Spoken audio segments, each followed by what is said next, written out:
Hello, I'm Franchesca Spektor, a PhD student in the Human-Computer Interaction Institute at Carnegie Mellon University, and I'm presenting Discarded Labor, Countervisualities for Representing AI Integration in Essential Work, on behalf of my co-authors Estefania Rodriguez, Samantha Shorey, and Sarah Fox. In this pictorial, we critically explore the role of visual media representations that circulate alongside the rapid and widespread deployment of artificial intelligence technologies within waste labor contexts. With the onset of the COVID-19 pandemic in the United States, essential work became a calling card for the labor that kept the country running. Yet, this is also the labor that is most often unseen and underappreciated. The products of waste workers, clean floors, sanitized tables, objects made from recycled plastics, are everywhere, but the activity of waste workers often occurs out of sight. At the same time, the pandemic also brought forward a new wave of technology initiatives celebrated in the popular press: UV disinfection technology and recycling sorting robots. Here's one example: a white machine gleaming against neon-streaked darkness, its edges smooth and luminous, its body carved like a race car's. This image, published in an area newspaper, is a digital rendering of a self-driving floor-cleaning robot janitor that was developed by a California-based startup. You can see the robot's image as one of a singular hero, the pinnacle of innovation on an empty, black background. But one might ask, where are the people who must drive the robot to its daily route?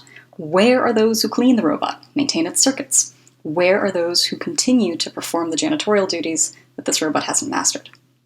To start to answer these questions, we've reviewed local and national newspaper articles about automation to highlight a set of common visual tropes, like the robot hero, and move to challenge these representations by taking up the lens of countervisuality.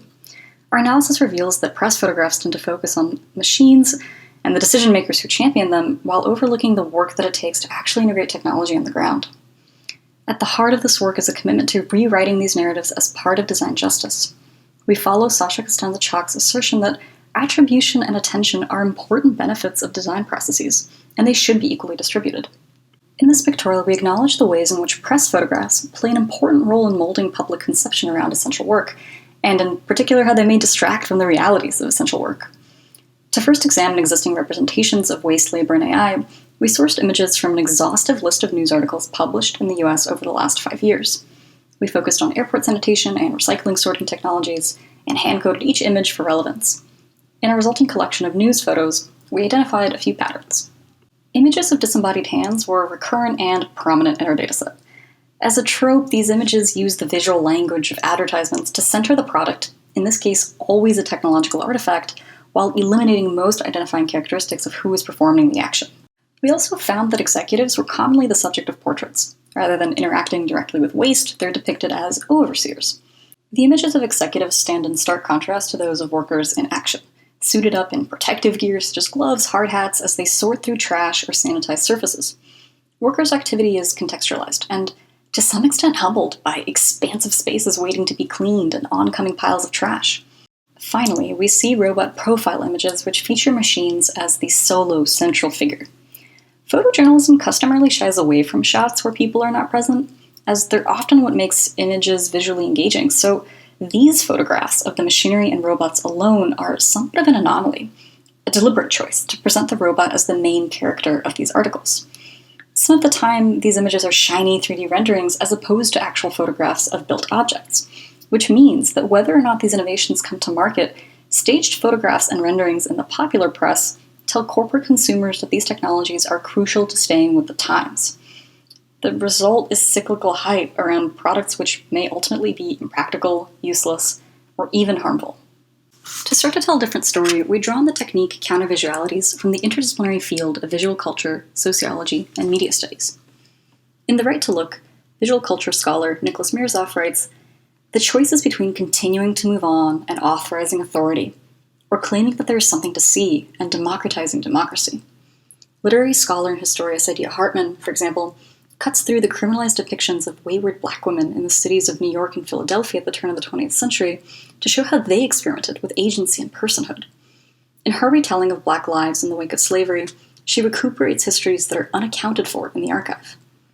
Here, we extend the repertoire of critical and speculative design within HCI by reviving narratives in AI reporting that were never accounted for at all. Our own illustrated countervisualities build upon ongoing interviews and observations we've conducted over a 7-month period in 2 field sites integrating new technologies in response to COVID-19, an airport in the Mid-Atlantic region of the US and a recycling facility in the American South. Across these conversations and observations, we've collected rich information about acts of calibration, repair, and resistance, which run counter to the well-tread narratives we saw in our news media analysis. Our first countervisual shows a floor cleaning robot which has spilled water all over the floor. A mechanic with a toolbox kneels next to the machine, and in the foreground stands a custodian with a mop making eye contact with the viewer and looking exasperated. Design is only one moment within a life cycle of computational artifacts. In fact, repair is so frequent in a recycling field site that the facility runs an average of 1 additional day every month in order to account for the time it takes to address problems with the machines. At the airport, a dedicated staff member is tasked with following the floor cleaning robots throughout the day, restarting them when they stall out, and mopping up the excess trail of water that they leave behind. Our second countervisual shows 2 workers on either side of a waste sorting machine. One prepares garbage for the machine, while the other removes the items the machine has missed. Among these, a broken part from the floor cleaning robot we saw previously. Press photographs revealed an either-or approach to human-computer interaction. We see either the efforts of workers or high-tech machines, but rarely both. In our interviews with waste labor professionals, we see that a considerable amount of handwork is actually required to clean waste streams before they reach robots and sort miscategorized items after. This isn't far off from other forms of human AI labor, such as data collection and dataset cleaning. D'Ignazio and Klein argue that failing to give credit to this type of sequential labor contributes to devaluing this work, as our economic system only rewards the products that we can see. While repair and sequential labor are made invisible in automated systems, our third countervisual explores the potential to render other aspects of work more visible. We show an executive peering into a performance dashboard on a monitor, and in the background are the workers seen in previous images with performance indicators floating above their heads. Our observations at the airport have shown how AI and robotics technologies generate data about every move they make. Though this information may be used mostly for localization and path planning, this data could also serve as a trace to prove that every crevice has been sanitized as per pandemic protocol, something that could subject individual workers to further oversight and scrutiny. In order to avoid such applications, a technical pilot must anticipate compromises to workplace privacy and institute policies that protect workers in advance. For our last countervisual, we show a uniformed sanitation worker on strike. The worker holds up a fist and a sign which reads, "Essential, not disposable," in graffiti lettering. In March 2020, local and national media covered sanitation workers in Pittsburgh who blocked the entrance of the city's Bureau of Environmental Services, demanding personal protective gear and hazard pay. Amazon workers in Staten Island threatened to walk out over uneven safety precautions and a lack of notice around the over 20,000 reported employees that have contracted COVID-19. These acts of refusal show an alternate representation of waste labor, not overwhelmed, as depicted in news reporting, but agitated. Despite numerous accounts in the popular press praising employers for adopting cutting-edge sanitation, in these worker-led campaigns, we see the continued need for media coverage to center workers and their experiences in discussions of safety precautions and technical innovation. While underreporting may lead us to imagine that these sharp inequities exist solely in industries associated with low-wage labor, like sanitation, hierarchies of labor are also evident in technology companies. At Google, for instance, where contract workers wear the red letter C on their badges for keycard access. In academia, janitors and custodians remained essential workers, disinfecting and sanitizing campus buildings, even as many students and faculty worked from home. Though essential, sanitation work often occurs out of sight.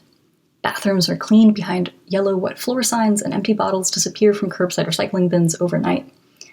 In the news stories meant to explore these processes, workers are again made invisible when the spotlight is put on the development of waste labor technologies. AI and automation are framed as technological fixes to the problems of dirt and disposal, only further obscuring the work required to maintain and operate them. Machine-centered media representations overvalue the potential of new technology while simultaneously devaluing workers that will make up for its shortcomings. As Rua Benjamin writes, buzzwords such as lower costs and greater efficiency signal a fundamental tension and paradox, the indispensable disposability of those whose labor enables innovation. In this pictorial, we've explored what an alternate framework for representation may look like through a series of countervisuals that surface the labor necessary to make AI function. We call for justice for waste workers who stand at the front lines, even if behind the scenes.